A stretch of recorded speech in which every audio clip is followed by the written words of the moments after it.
এইখানে যে 3 নম্বর সমন্বয়টা এই অঙ্কের মধ্যে fully depreciation equipment, actually depreciated equipment শব্দটা ঠিক, fully depreciated equipment that cost টাকা 1,000 ওয়াজ ডিসকার্ডেড। একটা সম্পত্তি যেটা আমরা পুরো আয়ুষ্কাল ব্যবহার করে ফেলছি, পুরো ইউজ করে ফেলছি, যেটা 1,000 টাকা দিয়ে কিনছিলাম আর কি, ফুললি ডেপ্রিসিয়েট হয়ে গেছে, 1,000 টাকা পুরোটাই এটা শেষ, এটা আর কিছু ইউজ করার মতো নাই। মানে 1,000 টাকা একটা সম্পত্তি, এটা পুরোটাই বাদ। And it's cost was removed from the accounting records. 1,000 টাকা যেটা দাম ছিল সেটা কি হিসাবে খাতা থেকে মুছেও দেওয়া হয়েছে।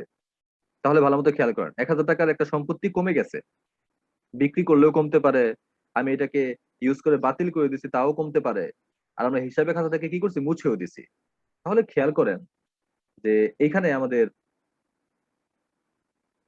যে ইকুইপমেন্ট 21,000 টাকা ছিল 2014 সালে, এবং 2015 সালে 28,000 টাকা। তাহলে এখান থেকে আমরা বুঝতে পারি হয়তো 7,000 টাকার ইকুইপমেন্ট ক্রয় করেছে, 21,000 থেকে 28,000 হয়েছে, তাই না? কিন্তু আসলে 7,000 টাকার ক্রয় করে নাই। আপনার কাছে 14 সালে 21,000 টাকা ছিল, এর মধ্যে 1,000 টাকার একটা ইকুইপমেন্ট আপনি কি করছেন, হিসাবে খাতা থেকে বাদ দিয়ে দিচ্ছেন। তাহলে আপনার থাকার কথা 20,000 টাকার ইকুইপমেন্ট, কিন্তু এখন আছে কত, 28,000 টাকার। সুতরাং আপনি 8,000 টাকার ইকুইপমেন্ট ক্রয় করে আনছেন। স্বাভাবিকভাবে মনে হলেও যে আপনি 7,000 টাকার ইকুইপমেন্ট ক্রয় করে আনছেন, কিন্তু আসলে তা না। অ্যাকচুয়ালি আপনি ক্রয় করে আনছেন 8,000 টাকার ইকুইপমেন্ট। কারণ ওই যে যদি আমরা এখান থেকে বিক্রি করে দিতাম তাহলে মাইনাস করতাম, যেহেতু আমরা এখান থেকে বাতিল করে দিছি তাও আমরা মাইনাস করবো।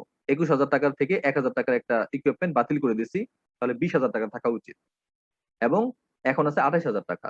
সুতরাং আমরা দেখাবো পারচেস অফ ইকুইপমেন্ট 8,000 টাকা। I hope you guess understand. এরপরে মর্টগেজের হাফ রিপেড করছে, মানে ঋণ পরিশোধ করে দিছে। কমন স্টক ইস্যু করছে 6 টাকা করে, তাহলে টাকা আসছে। ডেপ্রিসিয়েশনের পরিমাণটা সরাসরি দেওয়া আছে, ক্যাশ ডিভিডেন্ডের পরিমাণ দেওয়া আছে। এই বাকি আইটেম গুলো আমরা পারবো।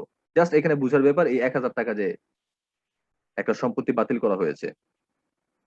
আই হোপ আপনারা এটা সহজেই করতে পারবেন, এবং এইটাও অঙ্কটা খাতায় করবেন, সম্পূর্ণ অঙ্কটা ক্যাশ ফ্লো, এবং ছবি তুলে কিং ক্লাসেস এর হোয়াটসঅ্যাপে ইনবক্সে দেখাবেন।